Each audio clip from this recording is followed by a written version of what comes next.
4 দিনে টানা বৃষ্টি ও পাহাড়ি ঢলে হবিগঞ্জ, সুনামগঞ্জ ও ময়মনসিংহের বিভিন্ন অঞ্চলে ডুবে গেছে বোরো ক্ষেত। পানির নিচে তলিয়ে গেছে কৃষকের স্বপ্ন, চরম বিপাকে পড়েছেন চাষিরা। প্রতিনিধিদের পাঠানো তথ্যচিত্রে বিস্তারিত জানাচ্ছেন তৌহিদুর রহমান নিশান।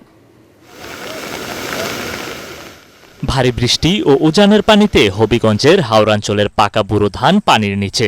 কৃষি সম্প্রসারণ অধিদপ্তর বলছে প্রায় 2740 হেক্টর জমির ধান ক্ষতিগ্রস্ত হয়েছে। তবে স্থানীয়দের দাবি ক্ষতির পরিমাণ 5000 হেক্টরেরও বেশি।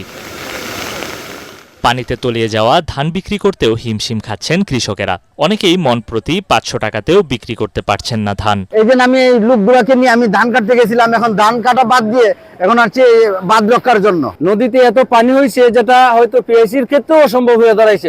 প্রায় অনেক জায়গাতে এরকম সৃষ্টি হয়েছে যেটা এই অনেক জায়গায় জঙ্গল ভেঙে গেছে। আমাদের সুনামগঞ্জে একের পর এক ভেঙে যাচ্ছে ফসল রক্ষা বাঁধ। মধ্যনগরের বোয়ালাহাওরে বাঁধ ভেঙে ডুবে যাচ্ছে ফসল। পানি উন্নয়ন বোর্ডের গাফিলতি এবং উপজেলা প্রশাসনের এখানে গাফিলতি, এটা যদি ভালোভাবে এটা কাজ করতো তাহলে এটা আজকে এখানে ভাঙে না। কালকে যে সারাদিন ভরা বান দিছে, রাস্তা ফাঁসে এত বান দিছে, দুটো 500 বাঁশ লাগাইছে, দুটো 5000 বস্তা দিছে, ওই রাস্তা ফাঁসে না, এটাও রাস্তা পারতো না। এদিকে ময়মনসিংহের গফরগাঁওয়ে দীঘা, ছত্রাইল ও রাওনাবিলে ধান কাটায় বাড়ছে দুর্ভোগ।